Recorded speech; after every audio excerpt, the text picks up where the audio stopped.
Hello बच्चों, welcome to my YouTube channel Devika studies. तो बच्चों, आज की इस वीडियो में हम आपके लिए क्लास 12th केमिस्ट्री के चैप्टर नंबर 1 के मोस्ट इंपॉर्टेंट न्यूमेरिकल्स लेकर आए हैं। तो हमारा टॉपिक है मोलरता। तो आज ये इसका पार्ट नंबर 2 है और आज ये इसके सारे जो अब तक न्यूमेरिकल्स पूछे गए हैं सब कंप्लीट हो जाएंगे। तो हमारा क्वेश्चन नंबर 7 पूछा गया था कि 28 ग्राम KOH जिसका अनुभार दे रखा है कितना 500 मिलीलीटर विलियन में घुला है, तो विलियन की मोलरता की गणना कीजिए।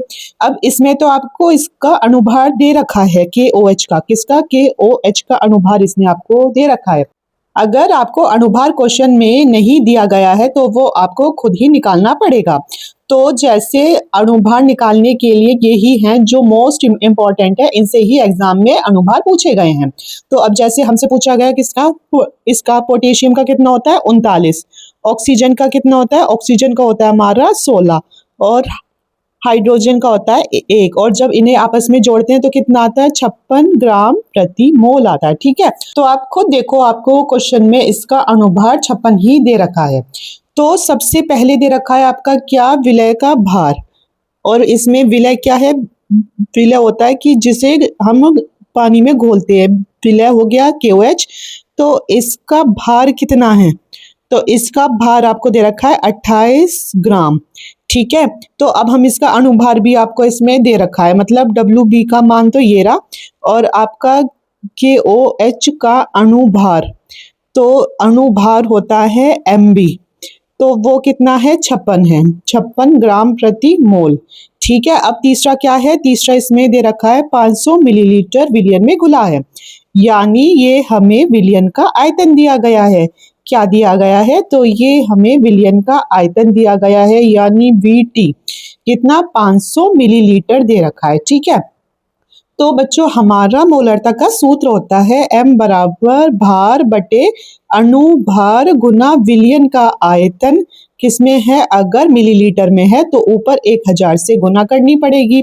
तो M बराबर कितना होगा, WB कितना है हमारा, WB हमें दे रखा है 28 ग्राम, और हमारा अनुभार है 56, और हमारा जो आयतन है कितना है 500, 500 गुना 1000, आपको पता है 500 दूनी होता है 1000, और 28 से कम 28 और 28 दूनी होता है 56, और इस 2 से ये 2 कट गया, तो M कितना आया, तो आपका M का मान आया 1 मोल प्रति लीटर। आंसर कितना आया है, 1 मोल प्रति लीटर इसका आंसर आया। ठीक है, अब हम देखते हैं इसका दूसरा क्वेश्चन जो कि एग्जाम में पूछा गया है।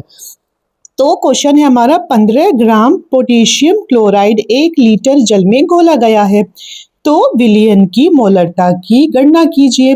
तो यहाँ आपको देखो इसका अनुभार नहीं दे रखा, सबसे पहले आपको क्या दे रखा है, यहाँ विलय क्या है आपका पोटेशियम क्लोराइड यानी KCl का क्या दे रखा है, भार दे रखा है, वेट दे रखा है, कितना है वेट, तो हमें दे रखा है यहाँ 15 ग्राम वेट। ठीक है, अब हम निकालेंगे इसका अनुभार, KCl का अणुभार। ठीक है, मतलब MB किसका निकालना है, KCl का। अभी बताया है कि पोटेशियम होता है 39 और जो हमारा क्लोरीन होता है वो इससे कम होता है, यानी वो है हमारा 35.5, और जब हम इन्हें आपस में जोड़ते हैं 35.5 को और 39 को, तो क्या आ जाता है 5 और 9 5 14, 3 6 और 1 7, तो ये आएगा हमारा 74.5, है ना, 74.5 ग्राम प्रति मोल आ गया। अब आपको क्या दे रखा है, 1 लीटर जल में घोला गया है, यानी आपको यहाँ विलियन का आयतन कितना दे रखा है, तो यहाँ आपको विलियन का आयतन यानी VT का मान 1 लीटर दे रखा है। तो हमारा मोलरता का सूत्र क्या होता है, मोलरता M बराबर होता है भार बटे अणुभार के, और गुना आयतन किसमें है, लीटर में है, तो ऊपर 1000 से गुना करने की कोई भी जरूरत नहीं है। और अगर यहाँ लीटर की जगह क्या होता, मिलीलीटर होता, तो ऊपर 1000 की मतलब इसमें गुना होती। ठीक है, अब हमारा भार कितना है 15 ग्राम, तो हमने इसे लिख लिया। अणुभार कितना आया हमारा 74.5 ग्राम प्रति मोल, आयतन कितना है 1 लीटर। ठीक है, अब हम क्या काम करेंगे, इसे दशमलव को हटाएंगे तो ऊपर आ जाएगी हमारा 0। अब इसे हम 5 से काट सकते हैं कि 5 एकम 5 और 5 अट्ठे 40, 5 चौकी 20 हो जाएगा, और 5 निमा 45, और ये होगा 5 तिया 15 और 0 की 0। तो हमारा क्या बचा 30/149 बचा। अब हम 149 को 30 से भाग कर देंगे तो आ जाएगा 0 दशमलव कितना 149 दूनी कितना होता है 298 होता है। ठीक है, तो ये कितना आया 2 आया, फिर हमने लगाई 0, पर अब भी ये इससे छोटा है तो एक और 0 लगेगी जब जाके ये आगे सॉल्व होगा, तो हम इतना ही छोड़ देते हैं। तो हमारी जो मोलरता आई है तो वो आई है 0.20 मोल प्रति लीटर, या फिर मोलरता का मात्रक आप मोल प्रति लीटर ना करके कैपिटल M भी कर सकते हो। ठीक है, तो ये हमारा इसका आंसर। अब अगला क्वेश्चन है कि 400 मिलीलीटर विलियन में 7 ग्राम NaOH घुला हुआ है, तो विलियन की मोलरता क्या होगी? तो ये आपसे MCQ में पूछा गया था और ये 4 क्वेश्चन मतलब ये इसमें 4 ऑप्शन दिए गए थे। ठीक है, तो इसमें आपको सबसे पहले क्या दे रखा है? इसमें आपको सबसे पहले विलियन का आयतन दे रखा है। क्या दे रखा है? इसमें आपको सबसे पहले विलियन का आयतन दे रखा है, यानी VT का मान दे रखा है 400 मिलीलीटर। ठीक है, अब आगे क्या दे रखा है? हमारा विलय, विलय मतलब जिसे घोला जाता है या जिसकी संख्या कम होती है वो है NaOH। इसका भार दे रखा है हमें कितना?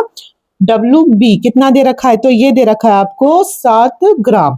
ठीक है, अब हम निकालेंगे इसका अणु भार। अधिकतर अणु भार क्वेश्चन में दिया नहीं होता, हमें खुद ही उसे निकालना पड़ता है। ठीक है, NaOH, तो Na का कितना होता है? 23 होता है, ऑक्सीजन का होता है 16, हाइड्रोजन का होता है 1।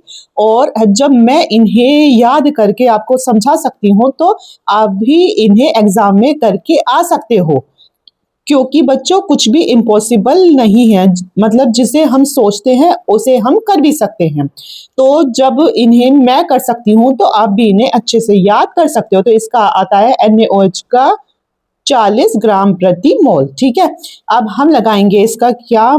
मोलरता का सूत्र होता है भार बटे अणुभार गुना विलियन का आयतन। इसमें किसका दे रखा है? मिलीलीटर में, तो ऊपर 1000 से गुना कर देंगे तो M बराबर हो जाएगा, भार है हमारा 7 और अणुभार कितना दे रखा है आपको?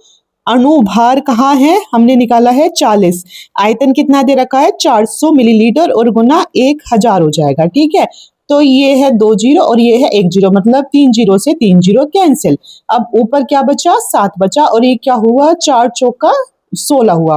अब क्या करेंगे हम? 16 को 7 से भाग कर देंगे तो आ जाएगा 0.16। चौका कितना होता है? 64। ठीक है, तो हमारा यहाँ कितना बचा? तो यहाँ हमारा बचा है 6 और 0। तो अब हम करेंगे क्या? 16 तिया कितना होता है? 48 होता है। ठीक है, आगे ऐसे ही सॉल्व होता चला जाएगा।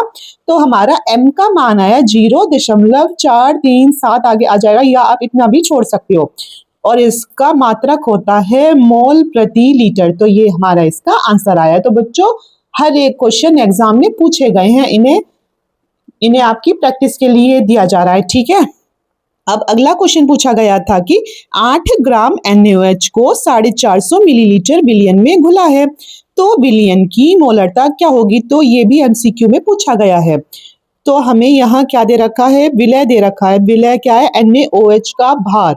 NaOH का भार आपको कितना दे रखा है? WB का मान 8 ग्राम दे रखा है। ठीक है, अब हम निकालेंगे NaOH का अणुभार। वैसे हमने अभी ऊपर NaOH का अणुभार निकाला था, अधिकतर एग्जाम में आपसे NaOH का अणुभार ही निकलवाएगा, तो आप याद रखना कितना है? 40 है, या फिर से निकलवाना चाहते हो तो हम निकाल देंगे, पर इसका कितना है? 40 ग्राम प्रति मोल। ठीक है, अब है हमारा विलियन का आयतन। अब इसमें अगला दे रखा है आपको विलियन का आयतन, यानी VT का मान कितना दे रखा है? तो वो दे रखा है 450 मिलीलीटर के। ठीक है, अब आगे इसे कैसे सॉल्व करेंगे? तो हमारा मोलरता का सूत्र है M बराबर भार बटे अणुभार गुना विलियन का आयतन किसमें है? मिलीलीटर में, और गुना 1000। ठीक है, तो M बराबर होगा, आपको कितना दे रखा है? भार 8 ग्राम, और अणुभार होता है NaOH का 40, और विलियन का आयतन है 450, और गुना क्या है? 1000 है। ठीक है, ये 2 जीरो से तो ये 2 जीरो कट गई। अब क्या होगा? अब ये होगा हमारा 5 निमा 45 और 5 दूनी 10, और ये हो जाएगा हमारा 2 दूनी 4, और ये होगा हमारा 2 चौके 8। तो आपका आंसर कितना आएगा? तो ये बचा हमारा ऊपर 4 और नीचे क्या बचा 9 बचा। तो जब हम 9 को 4 से भाग करेंगे, ठीक है, आया दशमलव लगाया, जीरो हम बढ़ा ली इसमें, तो कितना होगा हमारा 9 चौके 36, ठीक है। तो आया 4, फिर से ऐसे होता चला जाएगा, तो 4 4 4 आता हो जाएगा, चला जाएगा। तो m बराबर 0.444 मोल प्रति लीटर लिख लो इसका मात्रक, ठीक है। तो ये क्वेश्चन भी एग्जाम में पूछा गया था। तो ये कौन सा ऑप्शन है? तो ये ऑप्शन नंबर 1 है। चाहे आप इसका मात्रक मोल प्रति लीटर भी लिख सकते हो या फिर कैपिटल M भी लिख सकते हो। ऐसे ही हमारा ऊपर का जो MCQ था, इसका आंसर क्या था? ऑप्शन नंबर A था, ठीक है। आई होप बच्चों आपको ये सारे क्वेश्चंस अच्छे से समझ में आ रहे होंगे। अगर आपको ये क्वेश्चंस अच्छे से समझ नहीं आ रहे तो आप हमें कमेंट में जरूर बता सकते हैं। और हाँ, अगर आपको वीडियो पसंद आ रही है तो अपने दोस्तों के साथ ज्यादा से ज्यादा शेयर कीजिए। अब अगला क्वेश्चन पूछा गया था कि 1 विलियन में 40 ग्राम NaOH को 500 मिलीलीटर जल में घोला गया है, तो इसकी मोलरता एवं नॉर्मलता की गणना कीजिए। तो इसमें आपसे 2 चीजें पूछी गई हैं, ठीक है। तो सबसे पहले हम क्या निकालेंगे इसमें? तो सबसे पहले हम इसमें निकालेंगे मोलरता को। तो इसमें दे रखा है आपको क्या? सबसे पहले विलय, विलय क्या दे रखा है? NaOH, NaOH का आपको भार दे रखा है, भार होता है WB, कितना दे रखा है? 40 ग्राम दे रखा है। अब हम निकालेंगे पहले NaOH का अणुभार। क्या निकालेंगे? NaOH का अणुभार। तो NaOH का अणुभार अभी हमने पीछे करा था, कितना आया था? 40 ग्राम प्रति मोल आया था, ठीक है। अब तीसरा इसमें आपको दे रखा है क्या? विलयन का आयतन। क्या दे रखा है? तीसरा इसमें आपको विलयन का आयतन दे रखा है, यानी VT कितना दे रखा है? 500 मिलीलीटर दे रखा है। तो हमारा मोलरता का सूत्र होता है भार बटे अणुभार गुना विलयन का आयतन, किसमें? अगर मिलीलीटर में तो ऊपर 1000 से गुना हो जाएगी, ठीक है। तो हमारा भार कितना है? 40 ग्राम। हमारा अणुभार भी कितना है? 40 है। नीचे आयतन है 500 और ऊपर 1000 से गुना हो रही है। तो इसमें हमारा 40 से 40 कट गया और ये हुआ 500 दूनी 1000। तो हमारी जो मोलरता है तो ये आई है 2 मोल प्रति लीटर, इसका आंसर है, ठीक है। तो एक का तो आंसर आ गया। अब हम निकालेंगे इसकी नॉर्मलता। तो आप याद रखिए, नॉर्मलता निकालने के लिए आपको चाहिए तुल्यांकी भार। तो यहाँ हम NaOH का तुल्यांकी भार को निकालेंगे, इसे EB से दर्शाते हैं, ठीक है। तो तुल्यांकी भार होता है हमारा अणु भार बटे N फैक्टर। जो हमारा सूत्र होता है तो वो होता है अणु भार बटे N फैक्टर। अणु भार कितना है NaOH का? तो वो है हमारा 40। अब ये N फैक्टर को कैसे निकालेंगे? अब चूंकि बच्चों जो NaOH होता है, इसमें अगर देखो तो OH क्या है? क्षार है। और अगर हम इसे अम्लीय क्षार से निकालें तो Na तो टूटेगा किसमें? प्लस में। OH किसमें टूटेगा? माइनस में। तो यहाँ OH है आयन, यानी इधर क्षार की कितनी संख्या है? 1 संख्या है। तो जो इसका N फैक्टर होगा वो भी 1 ही होगा। मतलब कि जो इसमें हमारा OH आयन है कितना है? 1 है। जो हमारा इसमें क्षार है 1 है, तो इसका N फैक्टर भी 1 ही होगा, ठीक है। तो हमारा तुल्यांकी भार EB का मान कितना आया है? 40 ही आया है। अब हमारा नॉर्मलता का सूत्र क्या होता है? तो बच्चों हमारी नॉर्मलता का सूत्र होता है कितना? भार बटे, इसमें था हमारा अणुभार, पर इसमें क्या आ जाएगा? हमारा तुल्यांकी भार यानी EB, और गुना क्या है? हमारा विलयन किसमें है? मिलीलीटर में आयतन, और गुना 1000। तो हमारा भार कितना है? भार है हमारा 40 और तुल्यांकी भार भी कितना है? 40 है। और हमारा विलयन है 500 मिलीलीटर और गुना ऊपर है 1000। तो इस 40 से ये 40 कैंसिल और ये 500 दूनी 1000। तो N का मान कितना आया? तो हमारी जो नॉर्मलता है तो उसका आया है 2 ग्राम तुल्यांक, 2 ग्राम तुल्यांक बटे लीटर इसका मात्रक होता है। तो इसका भी आंसर 2 है और इसका भी आंसर 2 ही है। सिर्फ इनके मात्रक भी एग्जाम में पूछे जाते हैं, इसीलिए इन्हें भी अच्छे से तैयार कीजिए। अब हमारा ये अगला क्वेश्चन क्या पूछा गया था कि 1.325 ग्राम निर्जल सोडियम कार्बोनेट को जल में घोलकर 250 मिलीलीटर विलयन बनाया गया है। तो निर्जल सोडियम कार्बोनेट का तुल्यांकी भार 53 है, तो विलयन की नॉर्मलता की गणना कीजिए। तो इसमें आपको क्या दे रखा है, पहले विलयन का आयतन।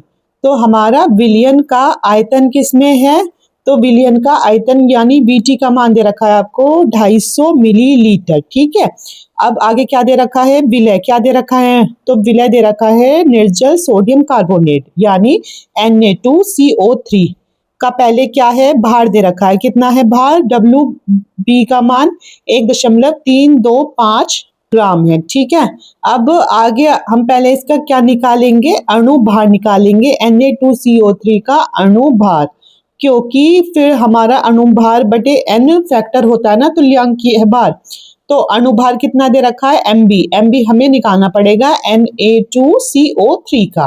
तो Na मतलब सोडियम क्या है, सोडियम कितना होता है, 23 होता है, और दुगना हुआ ना उसका, क्योंकि Na कितने हैं, 2 हैं, प्लस हमारा कार्बन कितना है, 12 है, प्लस ऑक्सीजन कितना होगा, 3 गुना होगा, कितने का, ऑक्सीजन का होता है हमारा 16, तो 23 दूनी हो जाएगा 46, और 12 और 16 तिया होगा 48, तो कुल मिलाकर कितना 106 इसका अणुभार होगा। ठीक है, और आपको इधर Na2CO3 का क्या दे रखा है, तुल्यांकी भार दे रखा है, तुल्यांकी भार यानी Eb का मान कितना दे रखा है आपको, यहाँ 53 दे रखा है।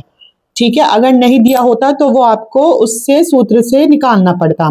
तो हमारा सूत्र है नॉर्मलता यानी कैपिटल N बराबर भार बटे तुल्यांकी भार गुना विलयन का आयतन मिलीलीटर में, और ऊपर 1000 से गुना हो जाएगी।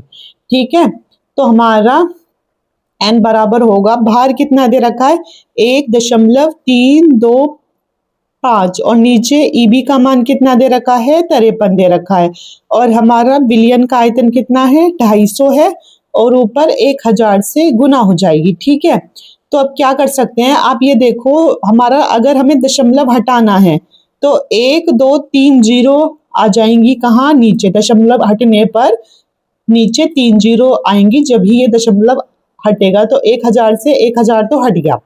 अब हम क्या काम करते हैं, अब हम इसमें एक काम करेंगे कि इसे 5 से काटेंगे, तो ये हो जाएगा हमारा कितना, 5 पंजे 25 और 0, और ये होगा हमारा 5 दूनी 10, 10 हो गया, और ये हो जाएगा हमारा 5 छिक्का 30 और 5 पंजे 25। ठीक है, और ये फिर से हमारा 5 से कट जाएगा, तो ये होगा 5 दशम 50, और ये हो जाएगा हमारा 5 पंजे 25 और 5 दिया 15, तो फिर देखो ये भी 53, ये भी 53 कट गया, तो आया हमारा 1/10। 1/10 का मतलब है 0.1 ग्राम तुल्यांक प्रति लीटर, प्रति लीटर हमारा इसका आंसर होगा कि 0.1 ग्राम तुल्यांक प्रति लीटर इसका आंसर होगा।